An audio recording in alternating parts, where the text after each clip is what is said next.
à cette réflexion que Guilherme m'a proposée sur monarchie républicaine ou royauté. Monarchie républicaine et provisoire sous royauté. Alors, je voudrais, sans embâche, placer cette réflexion sous trois citations qui seront les trois parties de la méditation que je vous propose que nous fassions ensemble.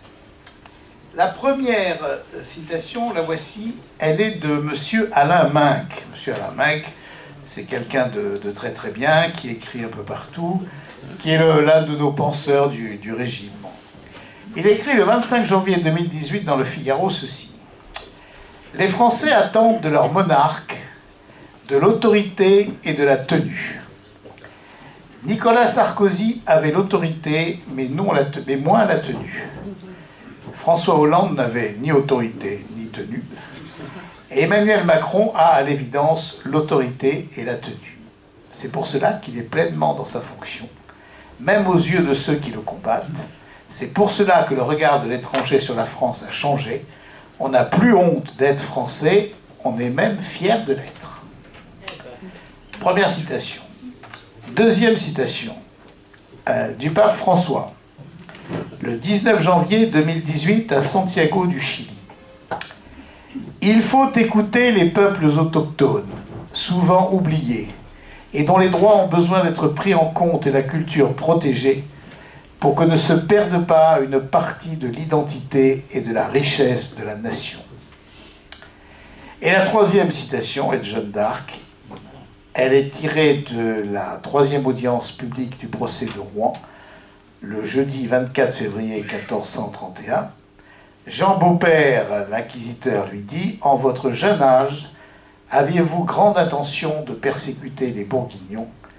Et Jeanne lui répond « J'avais grande volonté et grand désir que le roi eût son royaume. »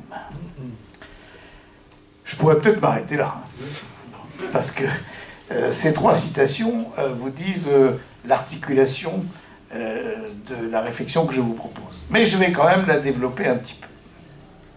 La première, d'Alain Minck, qui n'est pas un monarchiste, c'est entendu, mais dit bien très exactement, je crois, ce que ressentent aujourd'hui nos concitoyens.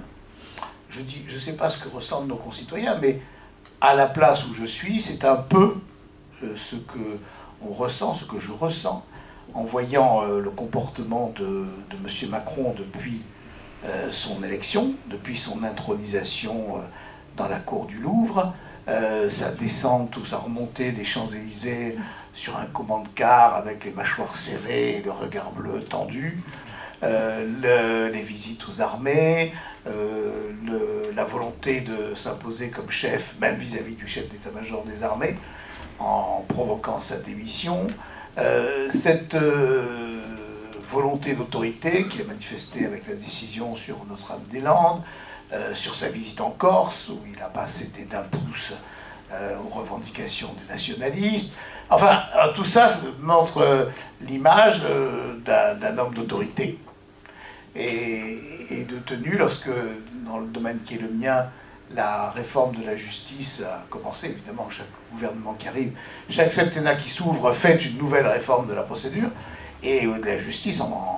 Et une fois de plus, les courants syndicaux de la magistrature ont dit oui, mais enfin, il faut l'indépendance des parquets, vous comprenez, les procureurs de la République doivent être, comme le dit la Convention universelle des droits de l'homme et la Cour européenne des droits de l'homme, doivent être indépendants, sinon ce ne sont pas des vrais magistrats et tout. Il a répondu oui, mais enfin, les magistrats, les procureurs de la République, comme leur nom l'indique, sont les avocats de la République. Ils reçoivent donc leurs instructions de la République. Il est donc hors de question qu'ils soient indépendants de la République. Point, c'est tout. Et donc la question a été réglée. Dans les affaires de l'éducation, il semble marcher au même pas.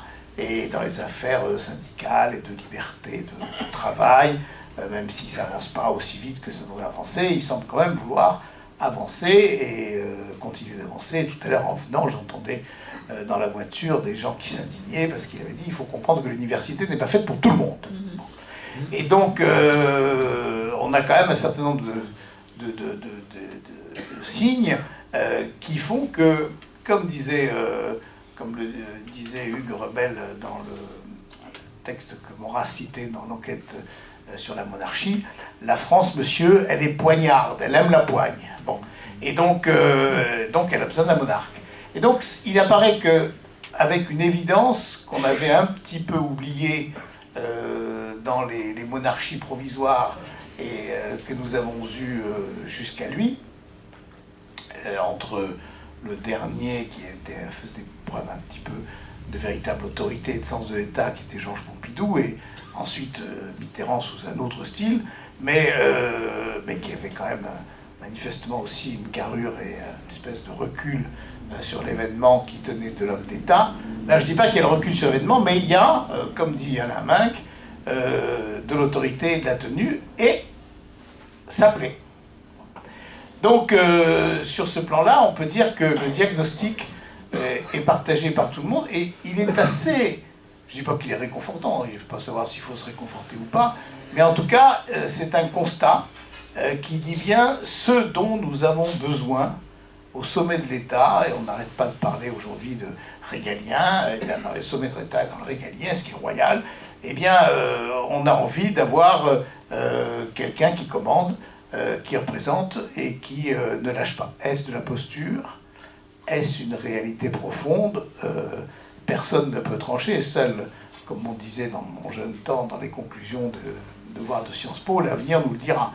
Mais c'est quand même manifestement dans la direction de ce qui était l'esprit de la Ve République dans sa première constitution de 1958, constitution éminemment monarchique, que De Gaulle avait voulu tailler pour lui-même, et dont le costume était peut-être un peu trop grand pour ses successeurs, et qui aujourd'hui reprend sa place avec un jeune homme qui arrive et qui a l'air d'être très décidé.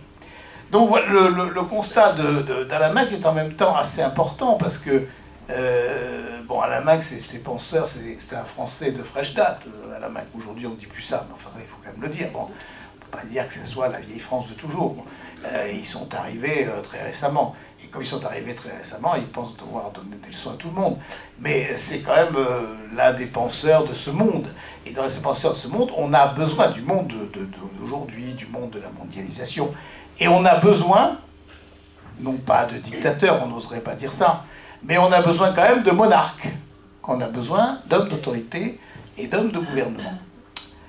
Cet homme d'autorité et de gouvernement, une fois qu'on a dit ça, on se dit, oui d'accord, il a ces qualités-là. D'ailleurs, il a pu faire le bilan de ce qu'il avait vu depuis son plus jeune âge et depuis sa sortie de l'ENA et sa vie dans les banques d'un côté, puis dans les cabinets ministériels de l'autre, puis à l'Élysée. Il a vu, je pense, qu'il avait affaire à une bande de gens qui n'étaient pas tout à fait de son niveau et qui s'est dit, bon, il n'y a pas de raison, je suis peut-être le meilleur et donc je vais l'emporter, ce qu'il a fait. Bon. C'est pas mal. C'est pas mal. Bonaparte, en son temps, a fait ça. Et bon, je ne dis pas que c'est Bonaparte, hein, le pont d'Arcole, c'est pas les élections. Mais en fait, bon, il y a de ça. Bon. Et donc, c'est assez, je ne dis pas ça réconfortant ni rien, mais enfin, c'est assez éclairant. Mais après, on se dit, oui, mais alors, tout ça, c'est très bien, mais le monarque, il est fait pour aller où? Pour emmener la nation. Que faire de la nation? Qu'est-il vis-à-vis de la nation?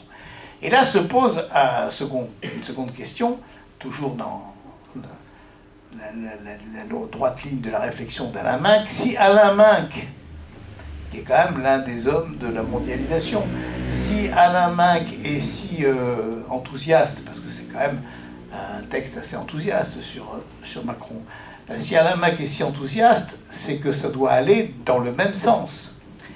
Et là, je vous renvoie, bien entendu, je vais aller très vite, parce qu'Hiller l'a très très bien expliqué dans Politique Magazine, on sent quand même que si on cherche vers où va ce monsieur, qui il est dans le fond, et ce qu'il veut, on est obligé de s'en tenir à ses discours. On n'a pas d'autres secrets. je ne sais pas si peut-être quelqu'un ici est le confident d'Emmanuel Macron, pas moi en tout cas, donc je ne peux pas vous dire, il m'a dit ceci, il m'a dit cela, et on lui connaît très peu de petites phrases en confidence. Peut-être que Brigitte le sait, mais elle a gardé le secret. Donc, donc lui, si on écoute ses discours à la Sorbonne, ses discours à l'Europe, ses discours aux Français, ses discours à Davos, ses discours en Corse, on voit très bien que la ligne, et puis son programme, et puis ce que disent ceux qui le suivent, que la ligne peut se résumer d'une façon assez simple. Bon, j'ai 5 ans devant moi, j'ai un crédit de 5 ans, et j'ai 5 ans pour mettre la France en état de jouer sa rôle, sa partition dans le contrat de mondialisation dans lequel nous entrons. Bon. La France n'est pas encore au point. Il faut réformer beaucoup de choses. Elle est lente, elle est molle, elle est empêtrée dans des tas de réglementations, de législation, de mauvaises habitudes. Il faut libérer tout ça. On a l'impression d'entendre presque les physiocrates du XVIIIe siècle, laisser passer, laisser vivre, laisser courir, libérez-nous de toutes les entraves que les siècles ont accumulées, et vous verrez que les énergies se développeront, et à ce moment-là, nous pourrons rentrer dans cette compétition, dont le premier palier est l'Europe. Donc au bout des 5 ans, quand j'aurai mis la France sur pied en 5 ans, que je lui aurai rendu sa compétitivité, réduit le chômage, redonné de l'élan à l'économie, eh bien nous rentrerons dans la deuxième étape qui est l'Europe, la construction de l'Europe. Et là, bien sûr, je proposerai un contrat européen qui déjà est en train de se dessiner avec les élections qui viennent. Et ce contrat européen nous permettra de refaire, ou de faire une Europe, parce qu'elle n'est pas faite, de faire une Europe. Alors, avec l'Allemagne, on ne sait pas où on sera l'Allemagne, mais peu importe pour lui l'Allemagne, je pense que dans son plan, si on l'écoute bien et si on va juste gratter un peu derrière la façade, on arrive très bien à comprendre que le futur chef de l'Europe, le mieux, ce serait quand même lui. Parce que finalement, il est plus intelligent que les autres, et puis il est plus jeune, et puis il est plus vif, et puis il a vu les choses, il a vu ce que les autres n'ont pas vu.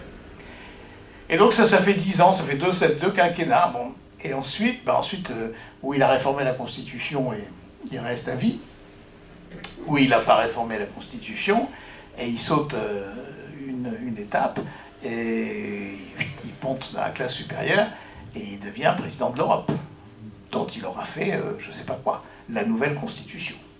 Et après, on aborde ce qu'il a dit à Davos, le contrat mondial, et là, on joue notre part dans la mondialisation et dans le village planétaire.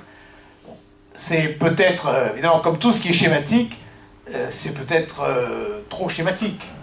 Et ça peut avoir des tas de nuances. Mais en tout cas, on sent que c'est à peu près dans cette direction que va l'ambition de ce jeune homme. Et elle est très simple d'ailleurs, et finalement, elle est très compréhensible. Au bout du compte, ça veut dire, je vais être, comme vous disiez à l'école, c'est moi, je vais être chef du monde, quoi. Toi, tu vas être quoi plus tard? Moi, je sais pas, je vais être avocat, moi, je vais être médecin. Moi, je vais être pompier, moi, je vais être gendarme, et toi, moi, je vais être chef du monde. Eh bien, d'accord, tu seras chef du monde. Donc, ce serait pas mal, parce que le chef du monde serait français. Donc, voilà ce qui semble pouvoir se dégager. Si c'est pas ça, on ne sait pas trop ce que c'est. Alors, il y a, je dis, d'autres thèses, parce que toutes les hypothèses sont possibles, et c'est intéressant parce que c'est un cas assez nouveau. Je cite une hypothèse de quelqu'un qui m'est très très proche et qui écrit beaucoup dans le Figaro, et avec qui je parlais justement de cette analyse. Il me dit, moi je ne le connais pas plus que toi, mais je pense à une autre chose. Pour moi, c'est un peu Don Juan. Il veut être aimé de partout, et aimé de tout le monde. Donc il a le discours qu'il fait pour tout le monde, quoi. Il est à Davos, il fait le discours style Davos, il connaît les codes, il connaît les trucs, il leur fait un discours sur mesure. Bon. Oui, sauf que quand il était en Corse, il en a fait un discours sur mesure. Bon, alors il dit, oui, là, évidemment, là, c'est autre chose, donc c'est que ça passe pas. C'est qu'il y a des choses qui passent pas. Donc on va jusqu'où on peut aller, mais on va pas jusqu'au bout, et ça va nous donner très rapidement, en m'amenant à la seconde partie, là où il va pas, et là où, semble-t-il, il ira jamais. Et donc, ce qui fait il me semble bien qu'il reste dans cette idée-là même de la mondialisation. Alors, on peut dire que c'est un phénomène nouveau.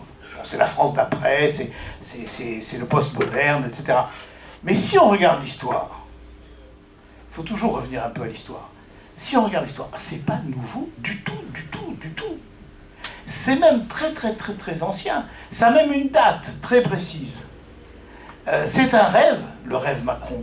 C'est un rêve qui renaît très exactement vers les années 420 après Jésus-Christ, 415, 420 après Jésus-Christ, quand s'écroule l'Empire romain, qui était quand même la première forme de mondialisation que nous ayons connue, et de mondialisation réussie. Alors, il n'y avait pas le monde entier, non, parce que c'était pas le monde connu, mais tout ce qu'on connaissait dans le monde vivait sous le régime et sous l'ordre romain.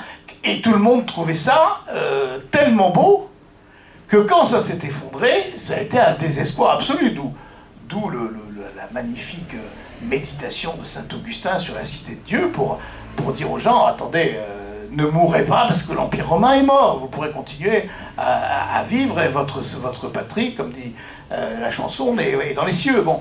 Donc ne soyez pas éperdus de désespoir, tout en ayant ces phrases magnifiques de saint Augustin. L'Auguste Empire romain avait connu, même sans la foi, l'honneur des vertus naturelles, ce qui est quand même un très beau compliment. Bon. Donc, c'est vrai qu'on sent même chez ce grand mystique une nostalgie de ce que fut l'Empire romain. Et à partir du moment où la chute, où l'Empire romain est tombé, il s'est passé quoi? Il s'est passé le désir de refaire l'Empire. Et toute l'histoire européenne, toute l'histoire de l'Europe et toute l'histoire du monde à partir de ce moment-là est une histoire de volonté de refaire cette ordonnance qui était si belle et qui en fait se résume dans une formule d'André Malraux. La chrétienté avait connu le pape et l'empereur. Voilà. Alors, il y avait donc le pouvoir spirituel, le pape, et l'empereur de l'autre côté qui avait le pouvoir temporel. Et cette idée, qui est la grande idée de Dante, qui est la grande idée du Saint-Empire romain germanique, qui est la grande idée de Charles Quint, qui est la grande idée de Constant, de Napoléon, qui est de vouloir refaire et aujourd'hui, c'est pas autre chose. À une différence près, c'est qu'on rêve d'une échelle bien supérieure, mais enfin, il ne faut pas non plus... le rêve a quand même des limites, même avec beaucoup de cocaïne, quoi.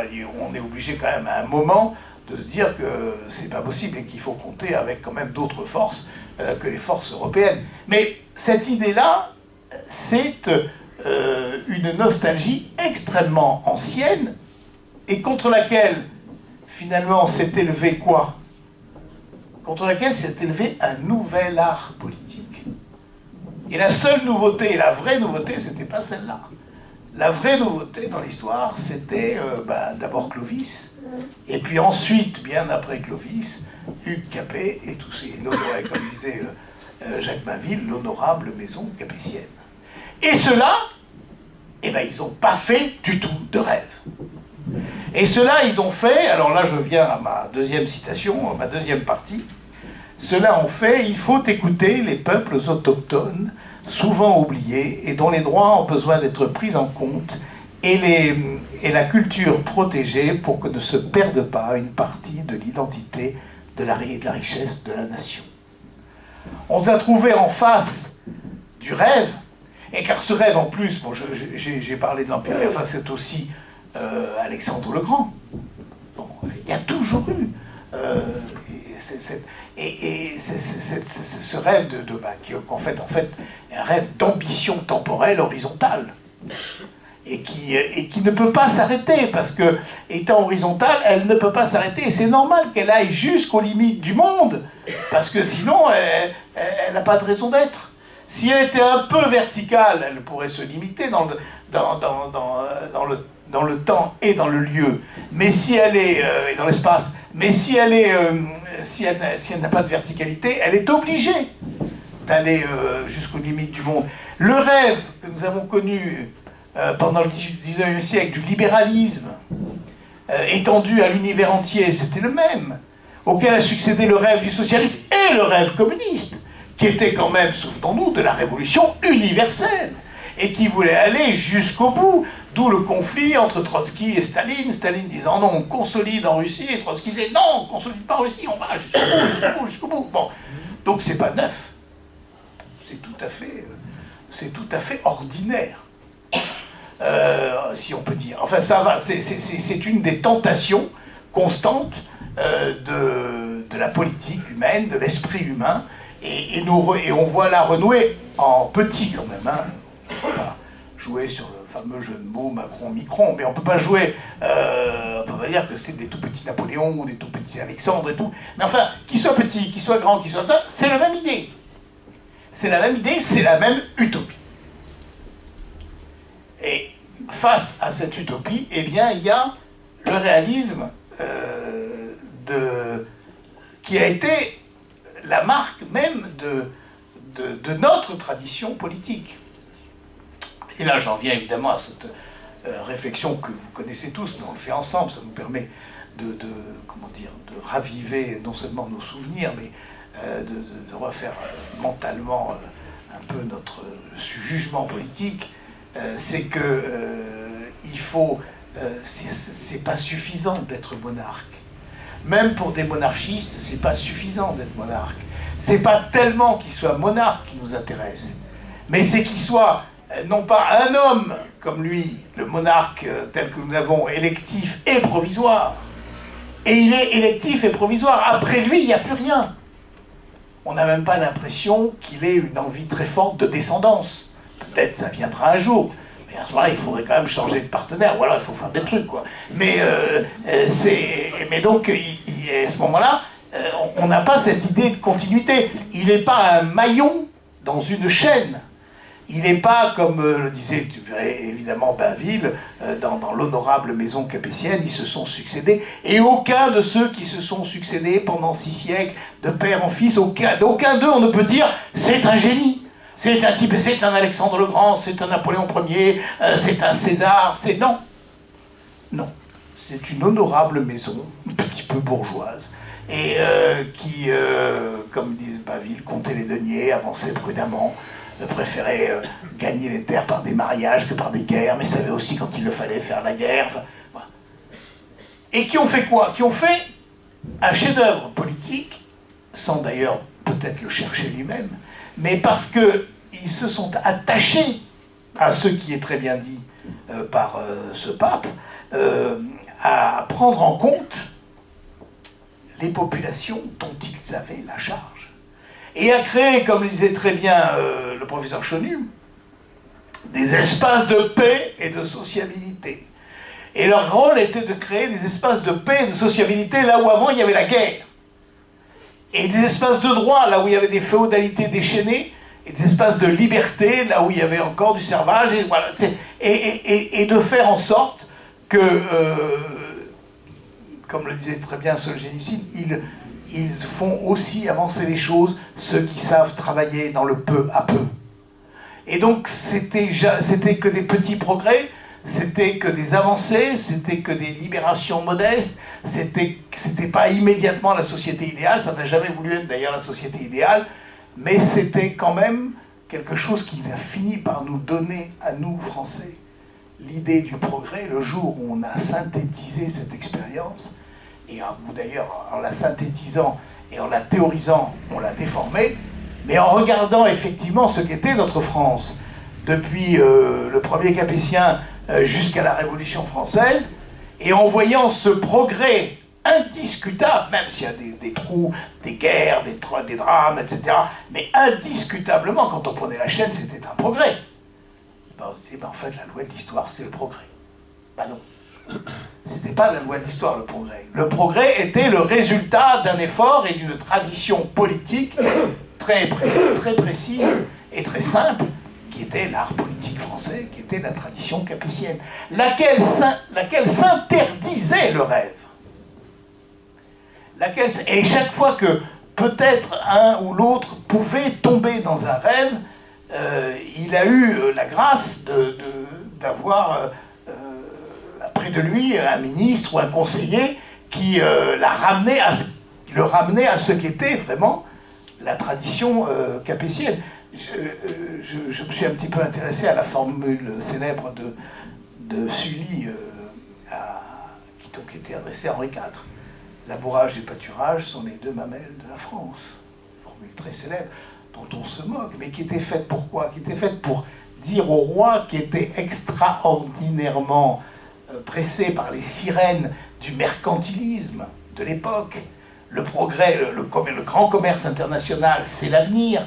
L'argent, l'or qui circule partout et qui venait des Indes, qui venait d'Amérique et qui venait de partout, etc. Alors les théories du camérisme, du mercantilisme, enfin toutes ces théories économiques étaient en plein bouillonnement. Et vous disiez, mais sire, c'est là qu'est l'avenir, dans le mondialisme de l'époque, non? Labourage et pâturage. Donc on revient aux vaches et à la charrue. Bon. Mais c'est là l'ordre, parce que c'est là l'ordre et parce que c'est là les constantes même de l'ordre français. Bon.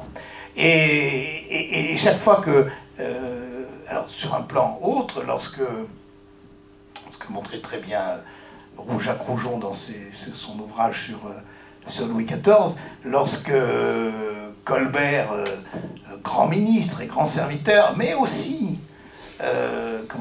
happé par son génie, et imaginant qu'il y avait quand même une puissance extraordinaire, industrielle à constituer, et que l'économie prenne le pas, et étant rappelé à l'ordre par le roi, rappelé dans les limites des nécessités du royaume. De même que Vauban, quand il voulait faire ses théories, etc., le roi disait, oui, je vous aime beaucoup, vous êtes le plus grand architecte et le plus grand défenseur du royaume, mais si vous commencez à me faire des théories politiques, je vous envoie en disgrâce parce que c'est pas votre métier. Bon. Et c'est mon métier à moi, et mon métier à moi de roi, c'est un métier de chien de garde, et c'est un métier de protecteur, et c'est un métier dont tout l'objectif est le royaume qui m'est confié, et les provinces qui me sont confiées.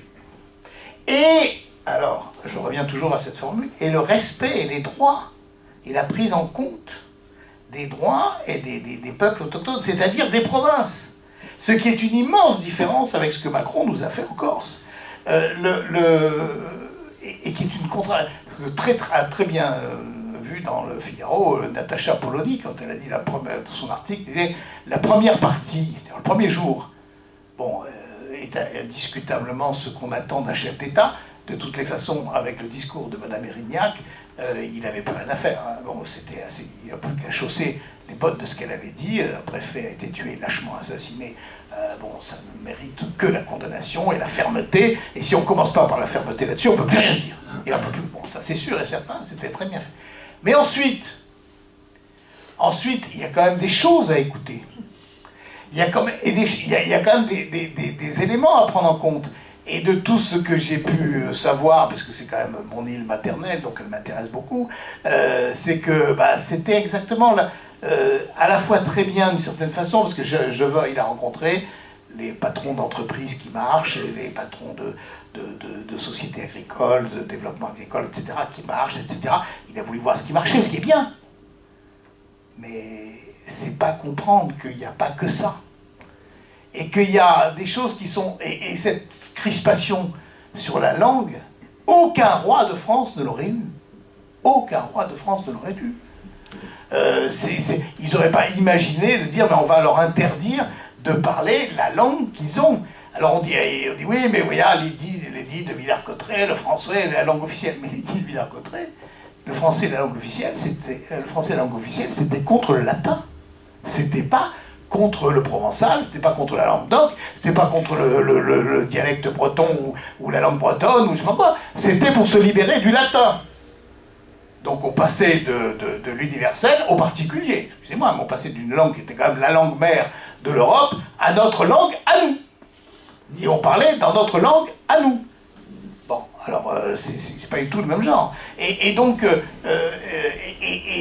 la première démarche de la tradition, de notre tradition politique, de la tradition capétienne, avec bien sûr parfois des actes d'autorité, on ne dit pas le contraire, bon, et puis parfois des actes qui étaient même excessif. Mais c'était quand même la première idée, c'était quand même je respecte vos privilèges, je respecte vos lois, je respecte vos habitudes, je respecte vos coutumes. Je revois toujours ce tableau, je ne sais plus de qui il est d'ailleurs, vous m'excuserez, mais de Louis XIV, arrivant, descendant des Vosges et arrivant devant les plaines d'Alsace, et c'est clairement quel beau jardin dans mon royaume. Bon. Et c'est d'abord un cri d'admiration pour la terre qui est venue se donner à lui ou qu'il a dû prendre. Moi, je ne comprends pas, au sens profond du terme, je ne comprends pas que Macron n'ait pas eu un moment, une phrase pour dire « mais quand même, les Grecs avaient raison de dire que vous êtes Calistée la plus belle ». Si vous ne commencez pas à dire à un Corse que son île est la plus belle, il n'écoute plus rien. Vous n'êtes pas intéressant. Parce qu'effectivement, vous n'avez pas vu, quoi. Vous n'avez pas vu. Si vous n'avez pas vu, si vous n'êtes pas capable d'admirer et de tomber en extase devant les montagnes et les mers et les paysages et tout, et ben alors, je sais pas, tant pis, allez, je sais pas, allez à Davos, quoi. Bon, mettez-vous dans un hôtel 5 étoiles où la cuisine sera toujours la même. Il n'a pas dû manger de saucisson, d'ailleurs, je pense qu'il ne mange pas de saucisson. Et Brigitte lui interdit, parce que ça ferait grossir et tout. Mais non, il n'y a pas de... D'abord, c'est une espèce de trempe humaine, et puis, oui, il n'a pas fait comme Henri IV, arrivant au Louvre, et se plantant devant les magnifiques plafonds en caisson, disant « Quel plafond et pas un jambon !» Donc, là, au moins, on se sent... On a envie d'être avec lui, quoi. Bon. Et il est avec nous. Alors, c'est cette trempe humaine, mais cette trempe humaine, ça, on l'a pas. Mais c'est ce respect, cette attitude, qui en fait, il faut le dire comme elle c'est l'attitude du maître de maison. Bon, et c'est l'attitude du maître de maison qui voit ce que l'intendant de passage ne voit pas, et ce que même l'intendant le plus fidèle ne voit pas, parce qu'il n'est pas le maître de maison. Et que c'est donné, c'est une grâce qui est donnée au maître de maison et qui n'est pas donnée même à l'intendant le plus fidèle, et même à l'administrateur le plus compétent et le plus organisé, le plus sérieux, parce qu'ils n'ont pas le même regard. Bon. Et donc, c'est ce qui manque. C'est ce qui manque, et c'est ce que les peuples autochtones que nous sommes ressentent et ressentiront de plus en plus vis-à-vis de cette mondialisation. Alors là, le point qu'a soulevé Hilaire dans son article et dans l'émission que vous avez faite sur Radio Courtoisie me paraît très très juste. En fait, ce qu'ils n'aiment pas, et ça dit beaucoup de choses, ce qu'ils n'aiment pas, c'est le nationalisme. Ce qu'ils n'aiment pas, c'est les nationalistes.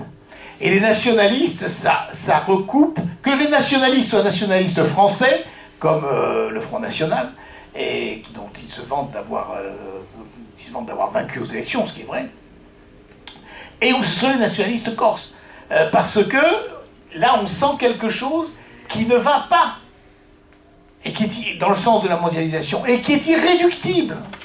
Parce qu'on peut faire tous les discours qu'on veut, ça ne passe pas, ça ne prend pas, parce qu'ils ne sont pas sur la même longueur d'onde. J'ai eu un de mes cousins par alliance qui a été le premier préfet de région de Corse. Et je me souviens très bien, on avait de très longues discussions dans la préfecture d'Ajaccio. Le soir, il faisait très bon, dans les jardins, après avoir dîné, on parlait. Et il était très, très, très soucieux, très, très sérieux, très compétent, travaillait toujours très bien ses dossiers. Et il me disait, mais tu vois, les Corses, ils pourraient se développer, comme a dit Macron, avec la Méditerranée, ils pourraient rayonner vers ceci, rayonner vers cela, ils ont des capacités prodigieuses dans l'agroalimentaire. Ici, la terre, il suffit de la travailler, elle pousse, mais il faut travailler déjà. Bon.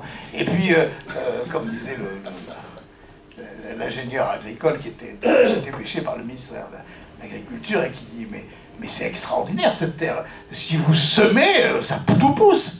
Et le type regarde et dit, oui, mais il faut semer. Et donc, à part dit, si vous semez, bon, alors donc, on n'est pas sur le même, bon, ça c'est des plaisanteries de cabaret, mais il y a quelque chose d'autre que je disais donc à mon cousin quand il m'a fait toute cette démonstration. Je lui dis, mais oui, mais moi je te prends par la main et je t'emmène n'importe où. Tu vas dans Ajaccio, tu t'assieds le soir à une terrasse de café, et tu regardes comment ça se passe, l'apéritif, et puis tu vois un ou deux gosses qui arrivent, qui ont 17, 18 ans, qui se mettent là, puis il y en a un qui se met à chanter, puis deux autres se mettent à chanter, puis tout le monde reprend. Et j'ai dit alors, je dis, ben là, contre ça, s'il se met à chanter Libertà, ben tu peux rien.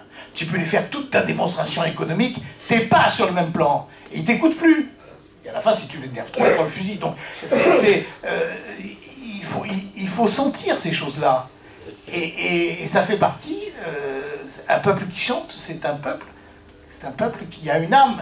Et si on n'écoute pas le chant, et si on ne sait pas, que c'est un peuple qui chante, on ne peut pas lui parler. Si on ne parle pas à son âme, ça ne sert à rien, à rien, à rien.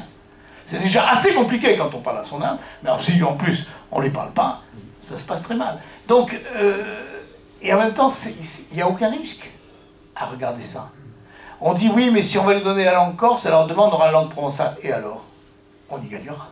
Et on aura la langue bretonne. Et alors? On y gagnera. On aura la langue allemande, la langue alsacienne, qui n'est pas de l'allemand d'ailleurs, heureusement, parce que sinon je me ferais engueuler. Mais oui, mais on y gagnera. Et on voit ressortir et on voit ressurgir des beautés, des beautés qui sont oubliées, parce que ce sont des choses qu'on ne peut dire que dans cette langue. Alors après, il y a des traductions, mais la France est faite d'une efflorescence extraordinaire, et raser tout ça, démolir tout ça pour faire un quoi? Pour un jacobinisme totalement, mais en plus totalement, j'allais dire, pour le coup, totalement dépassé, d'ailleurs, il n'a jamais été actuel, il a toujours été dépassé, mais c'est vraiment passé à côté. Et alors là, j'arrive à la fin de ce deuxième point, de cette observation du pape. Alors il l'a fait à Santiago du Chili, bon, mais on peut la faire partout. Mais qui correspond à ce que Simone Veil a appelé le besoin d'enracinement, qui est le besoin le plus fort et le plus méconnu de l'âme humaine, et qui est un besoin extraordinairement fort aujourd'hui, dans la mesure même où la révolution technologique et tout ce dont on serine, etc., nous déracine, et où les idéologies nous ont déracinés, et où l'homme perdu, devant la maison commune, comme dit le Saint-Père, se dit, mais qu'est-ce que j'ai fait de la création? Et du coup, a parfois des réactions complètement disproportionnées, mais enfin, il veut de l'eau pure, il veut une lumière pas polluée, il protège le petit insecte, les chenilles, etc., tout ce que vous voudrez. Enfin, bon, ça peut aller dans tous les sens et dans tous les excès d'écologie, mais ça veut dire une chose aussi forte que le désir de mondialisation, mais le désir de mondialisation, c'est une toute petite catégorie de gens. L'immense majorité des gens, ils n'ont pas ce désir-là. L'immense majorité des gens, il faudrait que ça soit beau, et qu'on vive dans du beau, et chez eux, et qu'on soit chez nous. Et donc, et qu'on se retrouve entre nous, et qu'on retrouve les codes, précisément, et les codes des anciens, qui sont souvent dans la langue, et dans les chansons, et dans la façon de vivre, et dans la gastronomie, enfin, même pas la gastronomie, c'est pas un mot, dans la façon de faire la cuisine, pardon, simplement, bon, dans la façon de manger, dans la façon de boire, etc. Et donc, tout ça est aussi, non seulement moderne, mais c'est pas moderne, c'est de toujours, mais c'est aussi présent et beaucoup plus fort aujourd'hui que ce rêve-là de M. Alain Minc, qui concerne quelques personnes qui font beaucoup de bruit à la radio, à la télévision, etc., qui sont les riches et tout, mais qui ne sont pas le peuple, qui ne sont pas nous, qui ne sont pas les peuples autochtones, qui ne sont pas les nations. Et donc, je pense que cette monarchie provisoire et électorale, enfin, et élective, eh bien, elle est forcément très, très, très, très provisoire. Et elle ne pourra pas enfanter quelque chose. Alors, troisième et dernière partie, j'avais un grand désir, grande volonté et grand désir que le roi eût son royaume. Cette phrase de Jeanne elle est dite en réponse donc à Jean Beaupère, qui lui dit quand vous étiez enfant, avez-vous grand désir, grande volonté de persécuter les Bourguignons? Un peu plus loin, il lui dira, une autre fois, Cochon lui dira, avez-vous grande haine pour les Anglais? Et elle répond toujours la même chose. J'avais un grand désir que le roi eût son royaume.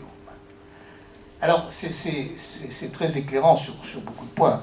Vous savez, en fait, depuis que j'ai écrit ce bouquin, je me dis que je devrais en écrire 10 maintenant, parce qu'on n'arrête pas quand on se penche sur ces phrases et qu'on les rumine, qu'on les médite, on n'arrête pas de voir combien Jeanne est d'abord pour notre temps, autant que pour le sien, et qu'elle a les dernières paroles de la politique, comme elle a aussi quasiment les dernières paroles d'une spiritualité, qui est peut-être celle qui nous va le plus, à nous les laïcs, parce que elle est laïque, mais qu'elle est surtout d'une simplicité absolue, et qu'elle est à la portée de même celui qui ne sait comme elle ni A ni B. Il suffit de savoir Pater, Ave Maria, Credo. Avec ça, ça lui suffisait comme nourriture. Mais c'est vrai que, comme elle dit, quand on connaît les 12 articles de la foi, on a de quoi faire. Et donc là, la question des juges, à chaque fois, c'est une question sur la haine. Avez-vous haine des Anglais? Aviez-vous grande volonté de persécuter les Bourguignons? Ils sont dans ce qui est le trait normal, la routine, pas le trait normal, mais la routine habituelle de la vie sociale et de la vie politique, qui est l'idée de la haine et de l'opposition. Idée de la haine et de l'opposition que M. Macron, même avec son en même temps, a. Parce qu'il faut toujours qu'il réduise la situation à deux et qu'il a pour pouvoir assommer celui qui est en face. Ce qui est un bon procédé de dialectique. Mais ce qui en même temps est le contraire, mais le contraire de ce qui est la véritable dialectique du véritable chef d'État, disons du véritable roi. Parce que lui n'est pas dans cette opposition. Lui, il est au contraire dans la composition de son royaume. Et dont il ne veut exclure personne le moins possible. Il n'a pas le même regard. Et les juges de Jeanne, qui sont tous des partisans, qui sont des Bourguignons, et qui sont des pro-anglais, c'est la même chose, bon. Et ils regardent la situation en Bourguignon-Armagnac. Pro-anglais, pro-français. Ils regardent la situation en dialectique, comme Marx. L'histoire de l'humanité des origines à nos jours n'est que l'histoire de la lutte des classes. Donc le moteur de l'histoire, c'est la haine. Le moteur du mouvement, c'est la haine. Et même si on déguise ça en dialectique, ou tout ça, ça revient à ça. Ça revient à ça. J'ai une sorte... Je n'ai pas de la haine, il ne dira pas qu'il a la haine des nationalistes, mais les nationalistes sont hors du champ, hors du jeu. Ils n'existent pas. De même que quand on discute de l'intelligence artificielle, du transhumanisme, etc., tous ceux qui sont opposés, qui simplement se posent la question en disant mais où on va? Quand on dit mais on va mettre des microprocesseurs dans la tête des bébés, parce qu'à ce moment-là, ils pourront se développer, etc. On peut dire doucement, enfin on regarde. Non, on ne peut pas dire doucement, regarde. Vous êtes de l'ancien temps, vous êtes du nostalgique, vous êtes des... etc. Et vous êtes rejetés. Bon. Et donc, c'est cette méthode-là, c'est la méthode de l'exclusion, pour le coup. De l'exclusion systématique. C'est le contraire de la méthode de Jeanne. Jeanne ne réplique pas. Elle ne dit pas non, j'avais une... Elle dit pas... À un moment, si les juges lui disent est-ce qu'il y avait un Bourguignon chez vous, à Domremy? Elle dit oui, il y en avait un, et j'aurais bien voulu qu'il ait la tête coupée. À des juges bourguignons, c'était bon, là. Ils ont pris quand même dans le buffet. Bon. Elle ajoute voir s'il lui plut à Dieu. Bon. Et donc, bon, mais dans la question qu'il pose sur une question de haine, elle répond par un mot qui est un mot d'amour. J'avais une grande volonté et un grand désir que le roi eût son royaume. Donc, au lieu de rentrer dans le jeu de la dialectique de haine, elle impose son jeu à elle. Et qui est tout à fait autre chose, et qui est une chose extraordinairement simple, et qui est la définition même de l'ordre national et de l'ordre international. Que le roi eût son royaume. à partir de là, on peut commencer à avoir un ordre national et par voie de conséquence, un ordre international. Et si on veut aujourd'hui donner une vocation, voire une vocation à notre pays, à notre nation, et donc à nous-mêmes, ben c'est une vocation même à l'échelle mondiale, comme dirait M. Macron et Davos. C'est à l'inverse de ce qu'ils font. C'est pas d'aller courir pour rentrer dans le contrat mondial, ça serait de faire quelque chose qu'on n'a pas vu depuis que la France n'est plus complètement la France. Mais il en reste encore, heureusement, beaucoup de morceaux. C'est-à-dire un endroit, un espace de paix et de sociabilité, comme disait Chaunu, où tout le monde se précipite pour vivre, et où tout le monde est dans l'admiration, ou comme disait Henri Heine, je viens à Paris sur le pont Alexandre III, et je me heurte aux Parisiens pour le simple bonheur de les entendre demander pardon avec cette courtoisie qui est la marque des Parisiens. Bon, ça, c'était oublié. Mais, donc, c'était le temps. C'était le temps où ça vous signe une civilisation. C'est tout. Sinon, et regardez comme on est resté dans des figures qui sont toujours les mêmes, et pour ça c'est admirable. Parce que la figure Macron, mondialisation et tout, reportez-vous à vos souvenirs de classe si vous avez fait un peu d'humanité. Mais c'est l'Empire perse. C'est l'immense Empire perse. C'est les guerres médiques, et face à l'immense Empire perse, il y a le grec, le petit grec, mais qui est, comme disait Maurras, la claire et douce qualité face à l'immense quantité. Et la civilisation face à la barbarie. Donc, la civilisation, c'est pas du nombre, c'est pas des masses, c'est pas des millions et ceci et des centaines de millions et tout. On parle jamais qu'en centaines de millions et tout, vous comprenez, il faut se mettre à... Mais non. D'ailleurs, il y en a qui le comprennent beaucoup mieux que nous. Je ne sais pas si vous l'avez vu, c'est les Chinois. Les Chinois, maintenant, ils viennent acheter l'Allier. Ils viennent acheter les terres dans l'Allier. Parce qu'ils disent, il y a une performance agricole chez les Français qu'on n'a pas nous. Donc alors nous, on va acheter des produits made in China, et ils vont acheter la viande made in Allier. Enfin, et les céréales telles qu'on les fait, parce que ces gens-là sont étonnants. Ils font de la qualité. Bon. Et donc, enfin, c'est là, c'est notre génie. On devrait dire aujourd'hui, ils ont raison les Chinois. Ils sont comme Sully, labourage et pâturage sont la vraie richesse de la France. Seulement, il est pique pour eux. Et donc, mais donc on est vraiment dans cette, comment dire, c'est notre génie, c'est notre ADN comme on dit aujourd'hui. C'est génie au sens même où c'est dans nos gènes. Bon. Et donc c'est cela qui peut donner l'exemple au monde. Il n'y a plus aujourd'hui dans le monde, c'est très grave ça, il n'y a plus aujourd'hui dans le monde une société, une nation, dont on puisse dire « Ah, mais c'est un royaume modèle ». C'est pas le paradis sur terre, mais on voudrait être de ce royaume, et on voudrait faire un peu comme ils font. Et c'est ça qui est important. On ne civilise pas le monde en exportant de façon brutale sa façon d'être. Lorsque les Romains ont colonisé l'univers, ils ont fait leur empire romain, qu'est-ce qu'ils ont fait? Ils ont respecté, parfois pas toujours très bien, bon, et on va faire aussi quelque chose d'idéalisé, mais ils ont respecté les peuples autochtones. Ils respectaient en Judée, ils respectaient les traditions, la religion, les habitudes. Pilate lui-même, il obéit au Sanhédrin.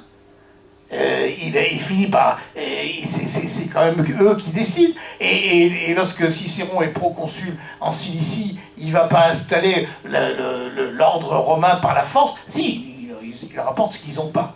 Des routes, et un certain ordre public, et une monnaie, quand il y en a besoin. Il y a aussi des monnaies locales, mais ils ont aussi d'autres monnaies. Mais sinon, mais toutes les habitudes, les rois locaux, les traditions, les langues, tout ça est respecté. Et c'est ainsi qu'ils ont pu être, comme le dit très bien Peter Brown dans son livre, sur la fin de l'Empire romain, cet État était l'État le plus léger possible. Le moins d'État possible. Et c'est comme ça qu'il se maintenait. Eh bien, cette tradition romaine, dans ce qu'elle avait de mieux, seule, la tradition capétienne française l'a reprise. Et seule elle a été cette exception à l'intérieur de l'Europe qui a agacé l'Europe et qui continue de l'agacer. Qui a agacé Charles Quint, qui a agacé le Saint-Empire romain germanique, qui a agacé tous ceux qui voulaient refaire, même Dante. Même Dante, dans la Divine Comédie, il met Hugues Capet au purgatoire. Il lui fait dire « Je suis le père de cette race, pas maudite, cette race avaricieuse, qui a interdit, qui a été près de ses sous et près de son patrimoine, et qui a interdit la recomposition de l'unité européenne telle qu'il la rêvait avec le pape et l'empereur. » Eh bien non. C'était fini. Et le nouvel ordre qui est né du baptême de Clovis et qui s'est confirmé après avec Capet, et que nous avons à l'intérieur même de notre France, que nous avons fait, c'est celui-là qui, aujourd'hui, alors devrait être le modèle vers lequel nous devrions courir, et celui par lequel on pourrait étonner le monde, une fois de plus. Parce qu'à ce moment-là, c'est tout ce qu'on appelle aujourd'hui l'écologie, ou de respect de la nature, simplement, d'admiration de la nature, de respect de la création. Mais tout cela, nous le portons dans notre capital, notre patrimoine intellectuel. Et là aussi, monsieur Macron, il ne veut pas du corse, il ne voudra pas non plus du provençal. Les provençaux ne lui demandent pas dommage, mais c'est dommage parce qu'il n'ira pas Mistral. Il n'a pas lu Mistral et je pense qu'il n'ira pas Mistral. Mais s'il lisait Mistral, il se dirait, mais en fait, après la folie du progrès qui terrorise tout le monde, mais l'homme qui a vu l'ordre tel qu'il faut le défendre, c'est lui, tel qu'il faut non pas le défendre seulement, mais d'abord le chanter, mais d'abord le faire voir et le faire aimer. Et à partir de ce moment-là, qui a vu comment... Et c'est après où on fait aimer son coin, son village, et où on rayonne sur l'univers entier de Mayenne, en Provence. Et lorsque le prix Nobel est décerné de poésie est décerné à Frédéric Mistral, le prix Nobel va à Mayenne. Et Mayenne ne va pas chercher le prix Nobel, et Mistral ne va pas chercher le prix Nobel. Et lorsque le président de la République, Poincaré, veut aller saluer le maître, eh ben, il va à Mayenne. Il n'invite pas Mistral à l'Élysée, parce que Mistral ne se déplacera pas pour aller à l'Élysée, mais lui, il se déplace pour aller à Mayenne.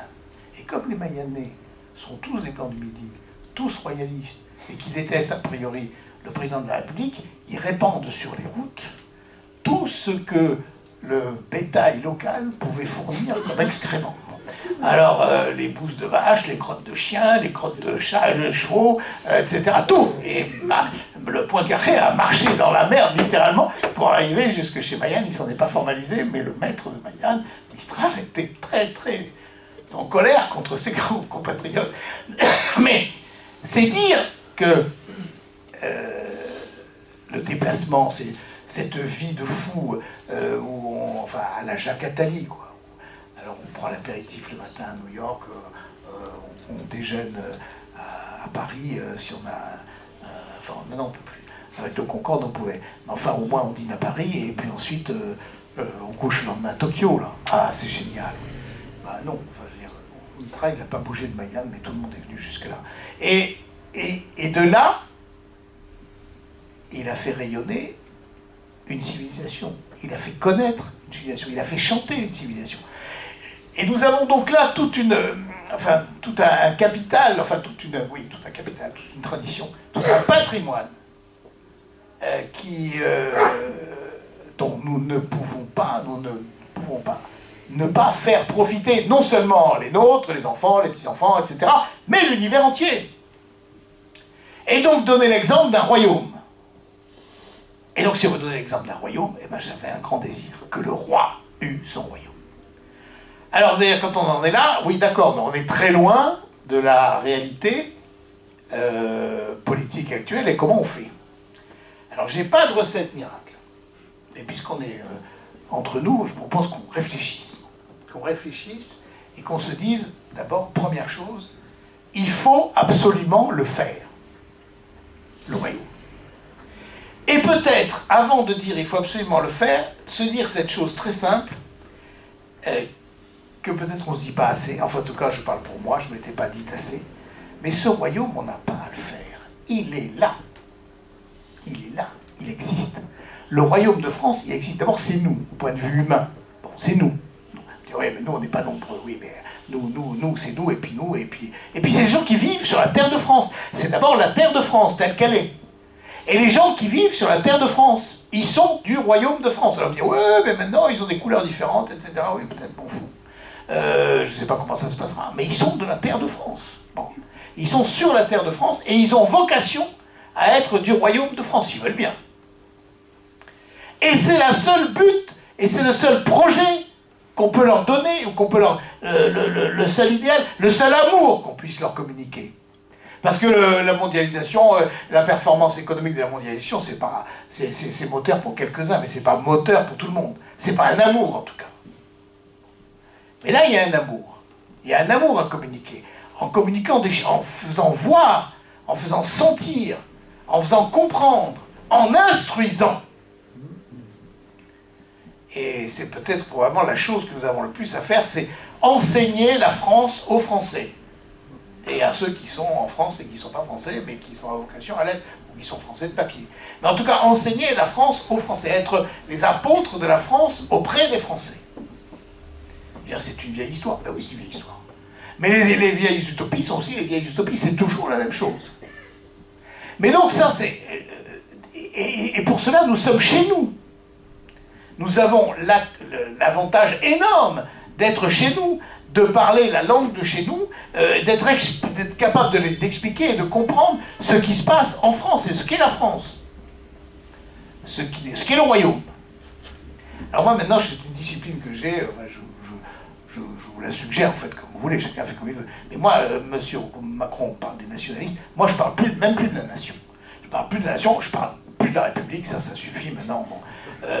Enfin, on peut dire c'est la Respublica, la chose publique, mais ils en parlent trop, ça devient insupportable.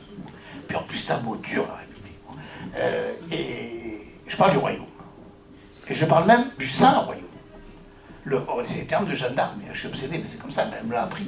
C'est le Saint-Royaume de France. Et le Saint-Royaume de France, c'est le Saint-Royaume de France de son temps. Mais c'est aussi le Saint-Royaume de France d'aujourd'hui. Parce qu'il n'était pas plus saint de son temps qu'aujourd'hui. Je veux dire, il n'était pas composé de saints. Quand vous voyez l'entourage de Jeanne d'Arc, bon, ses compagnons, oui, enfin, le temps de passer avec elle. Parce qu'après, ça va un peu n'importe comment. Hein. Donc ils sont passés, ils ont eu un moment de grâce extraordinaire tant qu'ils ont été avec Jeanne. Après, quand elle a disparu, Gilles de Rais, c'est pas joli. Jean d'Alençon, c'est pas Gilles de Rais, mais enfin, il est quand même beaucoup moins bien. Hein. Bon. Dunois aussi. Ils sont retombés de cet état de grâce. Bon. Et pendant tout le temps de son combat, et de sa courte épopée, et magnifique épopée, elle se bat tout le temps, mais non seulement contre les Anglais et les Bourguignons, mais contre le Conseil du Roi, contre les gens du Conseil du Roi qui la trahissent, contre les propres généraux. Elle se bat contre tout le monde. Bon. Donc elle sait très bien que ce n'est pas des petits saints. Elle sait très bien que ce n'est pas un royaume composé de saints. Mais c'est un saint royaume. De même que l'Église est composée de pécheurs, mais elle est sainte. Bon. Eh bien, c'est un saint royaume parce qu'il est voulu par Dieu. Et elle le sait, puisque c'est par le commandement de Dieu qu'elle est venue le relever.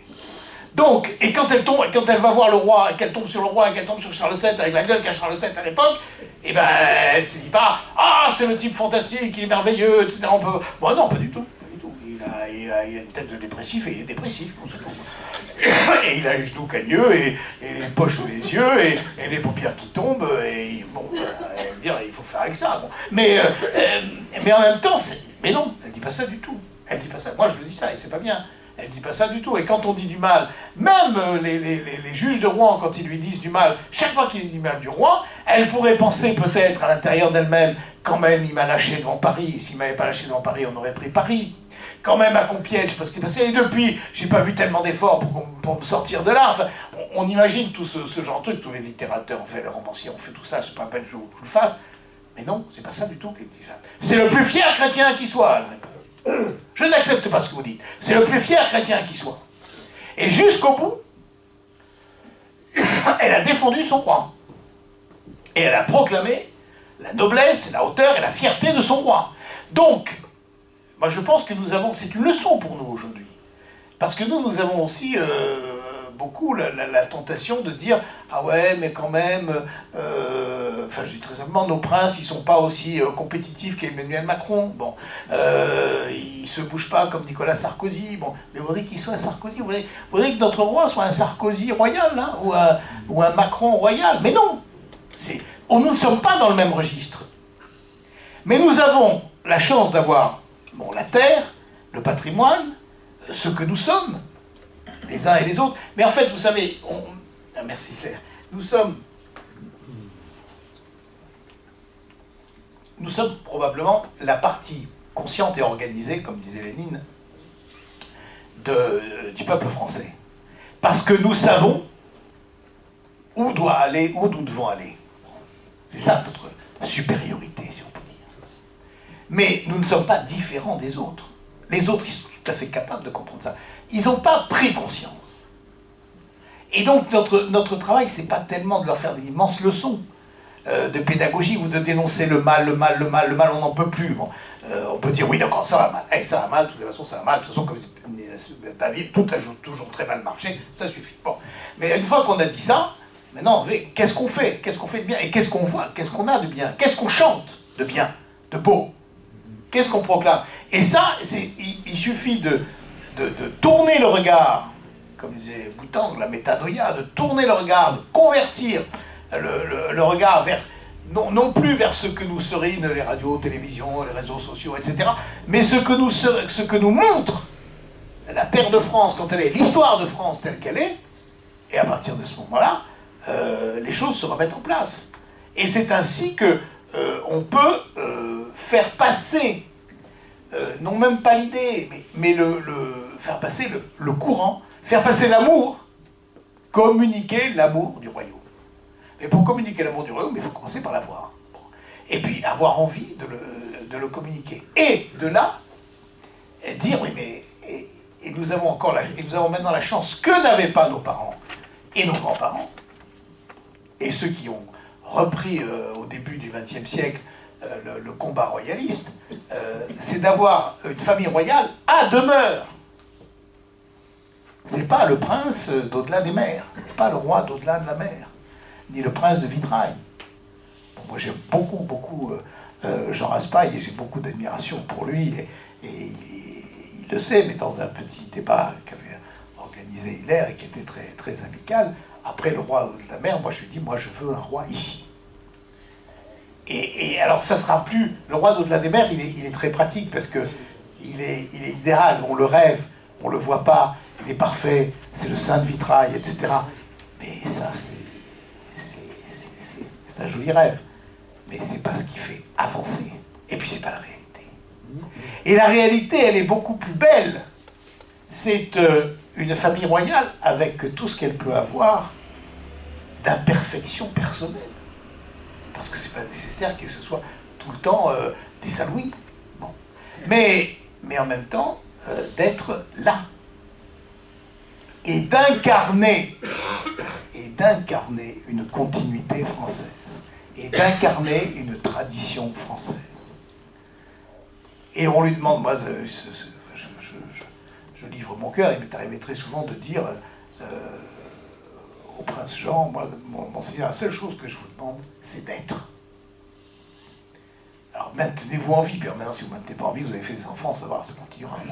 Mais comme lui avait dit quand on était allés ensemble au Barou, il y a longtemps, la première question que les moines lui avaient posée, dont Gérard avait organisé ça magnifiquement, c'était dans la salle capitulaire, on était tous autour de lui, le prince était dans le chapitre là, devant, enfin, à la place du Père Abbé, et tous les moines étaient autour de lui, bon, et il posait des questions. C'était pas un discours, il posait des questions. Et la première question que posait un moine, c'était de lui dire, Monseigneur, le premier devoir d'un prince, c'est d'assurer sa descendance, où en êtes-vous? Comme à l'époque, il n'était même pas fiancé, il a dit, bah ça viendra, quoi. Bon. Et j'ai bon espoir, parce que mon frère, qui est mon cadet, mais qui est toujours passé devant moi, déjà marié, a déjà une descendance, donc moi ça viendra, et c'est venu. Bon. Et donc c'était extrêmement concret, et c'était tout à fait vrai. Et c'était ce qui était demandé. Et si aujourd'hui vous prenez tous les chefs d'État d'Europe, vous m'entendez? Vous avez vu? Vous leur prenez tous les chefs d'État d'Europe et vous leur dites, où est votre descendance?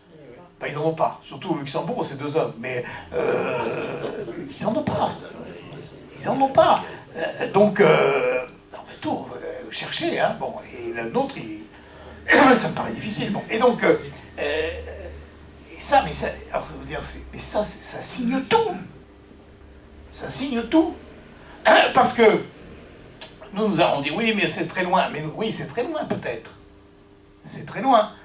Mais là, je fais encore appel à nos souvenirs. Hilaire, parce que c'est lui qui avait organisé le dîner, le premier dîner. Grâce à Hilaire, je me suis trouvé face à face avec le prince, précisément, et où je lui ai dit, Monseigneur, excusez-moi, j'ai employé le tutoiement, mais c'est celui de l'Évangile, es-tu celui qui doit venir? Et il m'a dit, je vous réponds non. Alors, à la réflexion, je me suis dit, il a eu raison. S'il m'avait répondu oui, je me serais dit, il y a peut-être quelque chose qui ne va pas dans le cerveau. Et là, il m'a dit, je vous réponds non. Mais il a ajouté, mais je vous réponds non parce que nous autres, les rois, et ça m'a un peu calmé, quoi. Nous autres, les rois, nous avons le temps avec nous. Et si c'est pas moi, ça sera mon fils ou mon petit-fils. Mais ça sera. Alors je lui ai dit, mais alors Monseigneur, vous en occupez. Il a dit, mais je peux pas faire autrement, je suis né dedans. Donc, donc, d'une certaine façon, à ce moment-là, je me suis dit, et ça m'est resté, vous voyez, tel que je vous le dis, puisque c'était déjà quand même il y a 12 ou 13 ans, 15 ans. Et je me suis dit, mais en fait, tout était là. J'avais l'impression de toucher une sorte de but. Dans ma vie, j'avais vu beaucoup d'hommes politiques, parce que mon père faisait de la politique, il était député, bon, il y a beaucoup de gens circulaient à la maison, il m'avait emmené à l'Assemblée, j'avais vu des ministres, bon, même des présidents, et je me suis dit, et des gens qui étaient quand même extraordinairement brillants aussi, beaucoup plus brillants en discours que le prince Jean. Et je me suis dit, mais chez aucun je n'ai trouvé cette texture du maître de maison, cette façon de parler de la France ou de la voir, qui finalement n'est qu'à quelqu'un de race royale. C'est tout. C'est tout. Alors on peut faire des efforts énormes pour avoir ce sens-là, et eux, sans effort, ils y sont. Parce que nous autres, les rois.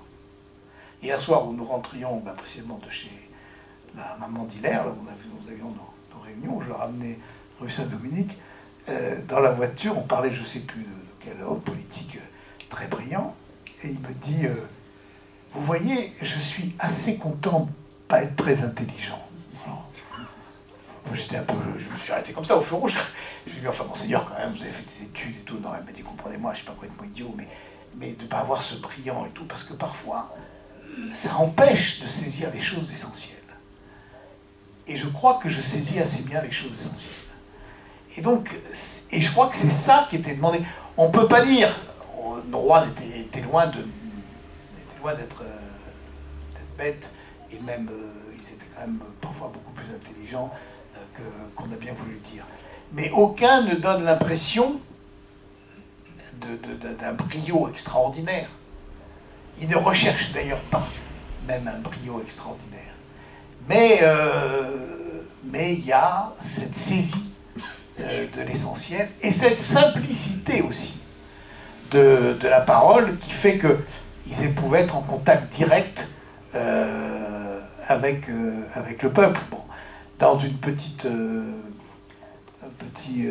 film que m'a envoyé l'un de nos amis qui avait emmené 30 ou 40 ou même 60, je crois, jeunes gens et très jeunes gens aussi, parfois, visiter la chapelle royale de Dreux il y a quelques jours, et ils sont très, très colorés, les jeunes gens qui sont venus, ils sont un peu partout. Et alors, c'est assez touchant parce que on voit le prince qui leur montre la chapelle royale, le domaine, puis les enfants qui vont jouer avec les petits princes, avec le prince Gaston, etc. Et puis qui reviennent, et puis alors ils s'installent pour casser la croûte dans la salle que leur a ouverte la princesse, et puis ils commencent à poser des questions, et ils disent au prince, alors Monseigneur, t'es riche? Alors il dit, bah non, pas trop, enfin voilà, comme ça. Et tu seras roi quand? Tu vas être roi? Et alors, donc les choses viennent d'une façon extraordinairement simple, et je me suis dit en regardant ça, mais c'est comme ça qu'on devrait simplement populariser, au sens le plus simple du mot, mais pas au sens vulgaire, le royaume, et dire qu'il existe dans la mesure où nous le voyons et où nous voulons qu'il soit. Toutes les données sont là. Alors après, c'est vraiment la part de Dieu. C'est vraiment les circonstances qui sont la part de Dieu.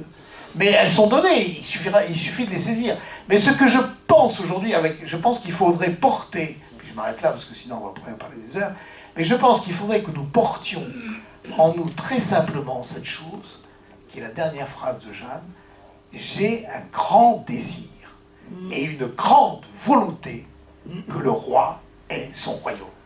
Et à partir de là, on l'aura.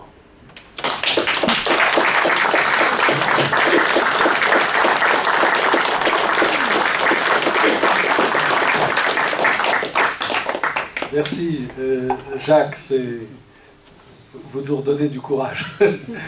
Alors, tout de suite que je prévienne que malheureusement, Duquesne Diffusion, en raison des intempéries, n'a pas pu recevoir à temps les exemplaires du procès de Jeanne, mais nous avons réussi à en avoir 4. Donc, pour les personnes qui ne l'auraient pas déjà et qui voudraient se le faire dédicacer tout à l'heure par Jacques, vous avez trouvé, il y a deux éditions de poche et puis 2 éditions des belles lettres. Donc, deux beaux livres.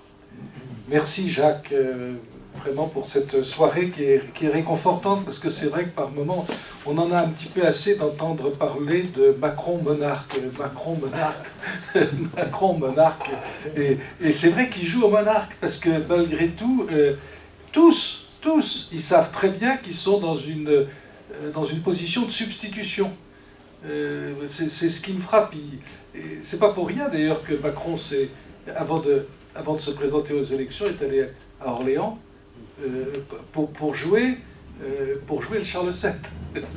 Ils sont tous dans des positions de substitution.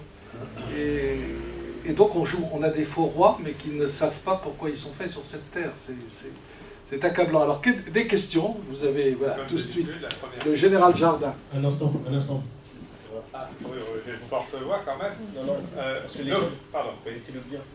Pour que la France redevienne un royaume, ne faut-il pas d'abord qu'elle redevienne chrétienne? Ben ça, c'est comme la poule et l'œuf. Hein. Je sais pas quel est d'abord qu'il faut mettre d'abord. Moi, je pense que ça marche ensemble.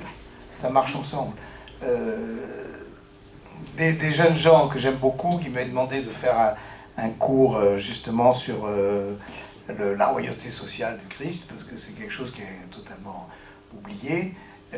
Mais ils m'ont dit, oui, mais on vous connaît, alors parlez-nous de la royauté sociale du Christ, mais ne nous parlez pas du prince Jean. Alors j'ai dit, oh, ben non, je ne suis pas un monomaniaque non plus. Bon, mais je dis, mais réfléchissez, comment voulez-vous que les gens, chacun de nous, quoi, puisse avoir une conscience de ce qu'est la royauté sociale de notre Seigneur Jésus-Christ s'il n'y a plus de roi. Bon, et on ne peut pas dire la présidence sociale de notre Seigneur Jésus-Christ, ça ne marche pas. Bon. Et donc, la royauté c'est une figure de la royauté du Christ. La royauté temporelle est une figure de la royauté spirituelle. Mais cette figure est nécessaire. C'est un chemin qui est nécessaire. Tout le monde sait que Louis XIV, Louis XIII, ou le roi très chrétien, etc., ou même Saint-Louis, n'est pas notre Seigneur Jésus-Christ. Tout le monde le sait. Mais on sait que c'est une image sur la terre qui nous permet d'appréhender ce que peut être le royaume du ciel. Bon. Et ça, c'est quelque chose que Jeanne comprend très très bien. Et comme elle a cette notion très précise, alors elle a fait le chemin inverse. Elle a eu la grâce, bon, que tout le monde n'a pas, mais enfin on peut profiter de la sienne. Elle a eu la grâce d'entrevoir par les saints et les anges ce qu'était la cour céleste, et même le fonctionnement de la cour céleste. Et donc, par cela, elle comprend ce que doit être la cour du roi de France, et ce que doit être le fonctionnement du royaume. Donc elle fait la véritable transposition. Mais justement, mais il y a un chemin, c'est comme l'échelle de Jacob, ça monte et ça descend tout le temps.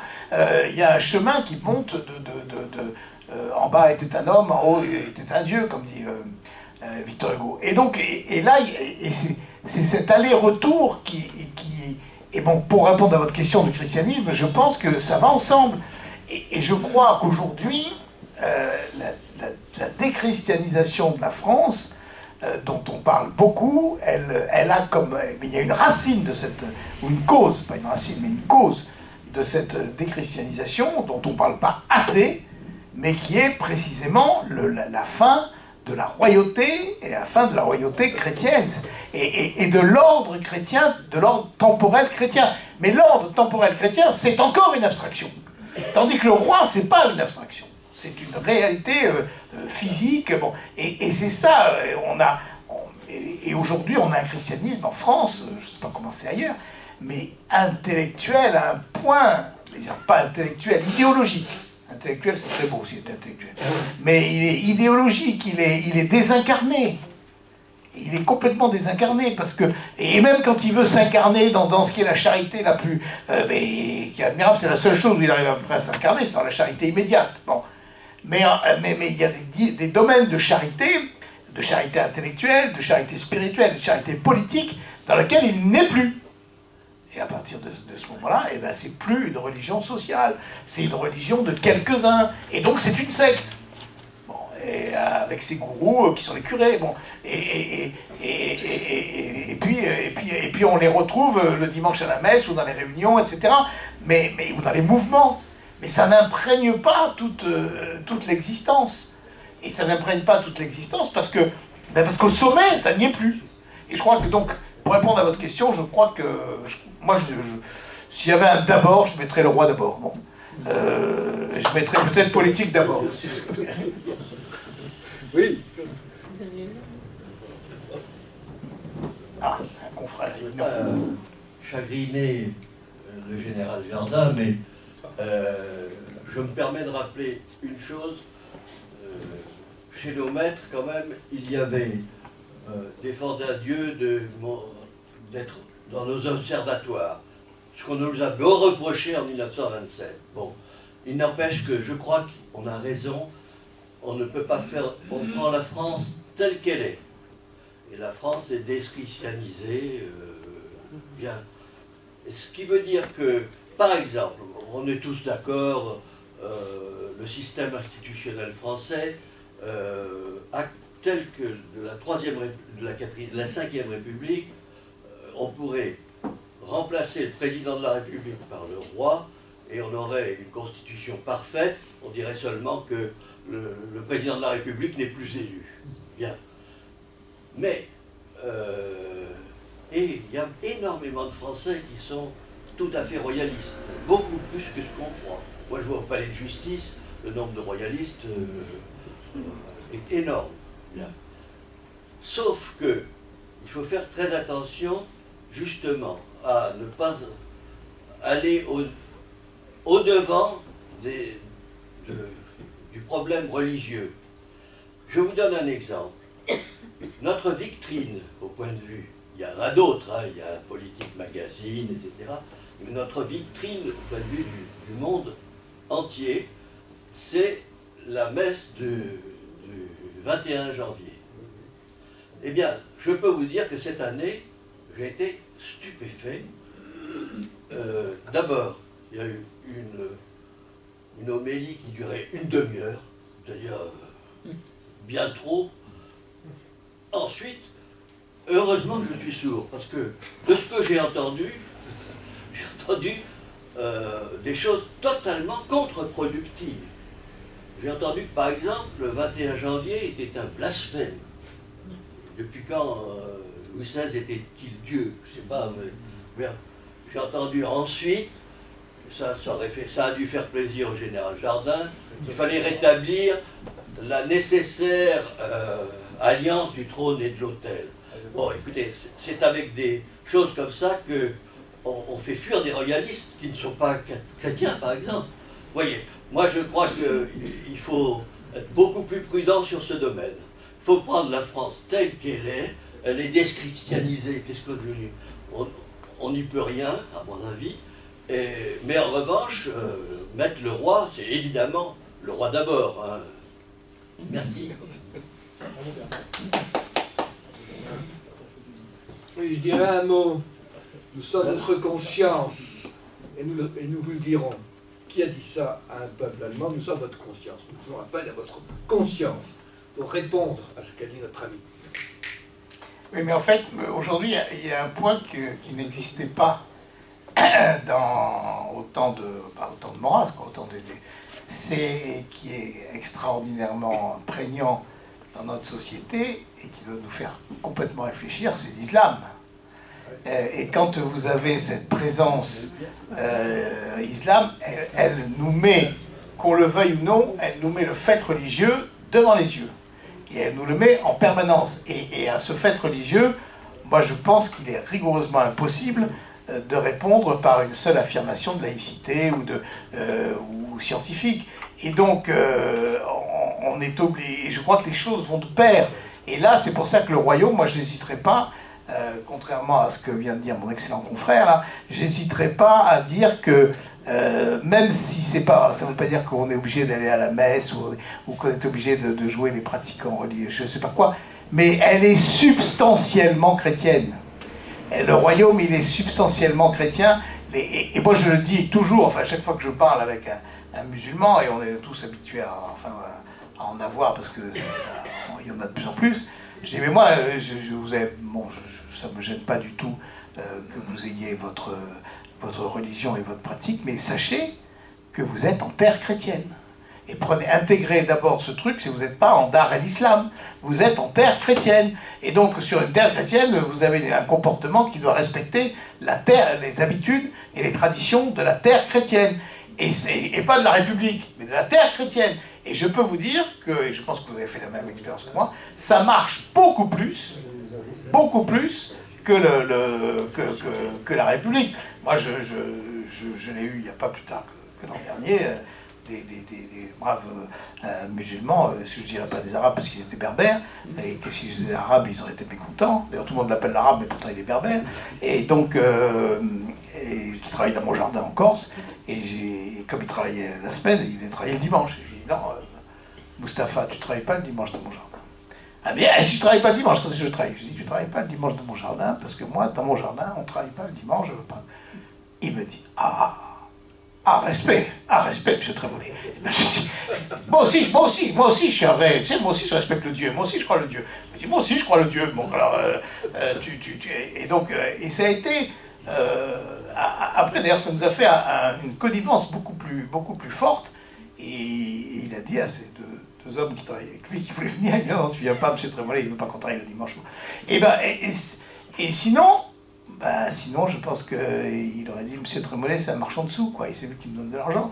Et donc, c'est pas pareil. Et je crois que c'est une chose dont on a vraiment besoin. Et quand on a eu tous ces incidents en Corse, là, l'été, avec les affaires des Burkini, etc., bon, et les bagarres, et que la tension était devenue un peu forte dans le village, tout le monde l'aime beaucoup, Mustapha, c'est le seul arabe du village, et encore une fois, il n'est pas arabe, il est berbère. Et donc, l'un de mes cousins était allé voir, il lui a dit, Mustapha, je n'ai pas de conseil à te donner, mais le 15 août, tu devrais venir à la procession. Et Mustapha a dit, ouais, t'as raison. Et il est venu à la procession. Et derrière, il a dit, moi, je veux bien à la Vierge. Nous, après la Vierge, nous avons. Et donc, il est venu à la procession. Et donc, à partir de ce moment-là, ce sont des choses qui permettent des liens. Et après, le climat est tout à fait différent. Il n'y a pas eu de débat, il n'y a rien eu, il y a eu simplement ça. Et donc, pour revenir à cette idée, la marque de la présence religieuse vis-à-vis des peuples, des populations qui sont religieuses, même si c'est une religion très, très discutable et même catastrophique, mais il y a quand même un sentiment religieux. Et le sentiment religieux, en lui-même, il est respectable. Et donc, et je pense que là, nous, on est affronté à un fait qui fait qu'on n'est plus seulement entre Français croyants ou incroyants, et la démarche maurassienne et du compromis nationaliste est une démarche qui est très croyant et incroyant, et d'alliance de croyants et d'incroyants, mais on n'est plus tellement dans ce cas de figure. On a une autre composante qui nous impose un autre jeu. Et on ne peut pas faire l'économie de ces gens-là qu'il faudra quand même pas tous les renvoyer à la mer. Hein. Donc il faudra qu'ils soient dans le royaume, mais il faudra trouver la place. Hein. Et je pense qu'ils peuvent trouver, et je pense qu'ils trouveraient beaucoup mieux la place dans un royaume.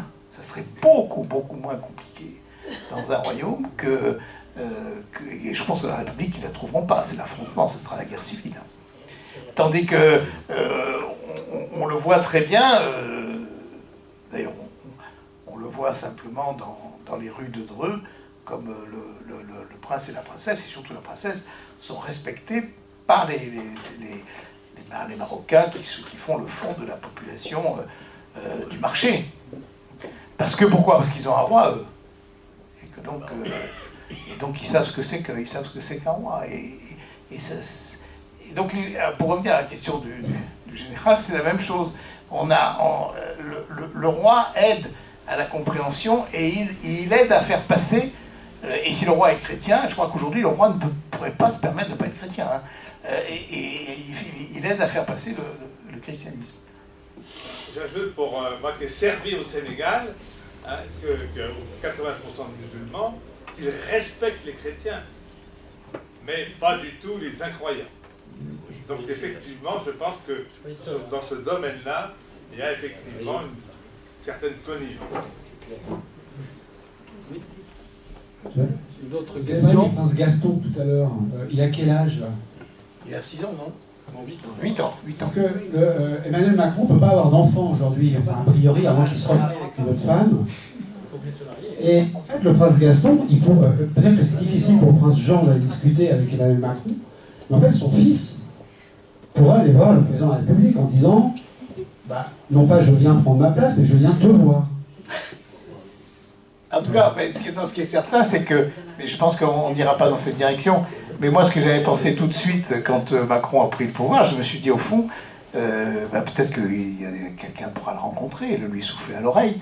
S'il veut avoir un destin historique, s'il remet un roi, il rentre dans l'histoire. Hein, ça, il rentre dans l'histoire. Sinon, il ne rentrera pas dans l'histoire. S'il fait le contrat mondial, C'est vrai, il fait le contrat mondial, il ne le fera pas de toute façon. il sera bouffé par le contrat mondial. Il sera bouffé par le contrat mondial. Mais là, il y a aujourd'hui, il y a une voie. D'autant qu'il avait dit il y a une incomplétude en France depuis la mort du roi, etc. Mais bon, ça, je ne peux pas rêver. Parce que ça doit venir du roi. Ça ne doit pas venir de lui. L'initiative. L'initiative. Ah oui. Mais ça, moi, je pense qu'aujourd'hui, il y a un courant à faire, un courant à faire passer entre nous et un courant, encore une fois, de conscience et de désir et de volonté. Simplement, au fond, quel est l'argument, le seul argument qu'on nous envoie dans la figure? Le seul, c'est « mais c'est pas possible ». Mais c'est merveilleux, on n'a même plus besoin de faire la démonstration elle est acquise. Bon, mais c'est pas possible. Comment voulez-vous faire? Donc c'est ça, on se heurte justement à cet argument. Mais à cet argument-là, il n'y a pas de réponse intellectuelle, il n'y a qu'une réponse de volonté. C'est pour ça qu'elle a raison, Jeanne. J'avais un grand désir et une grande volonté.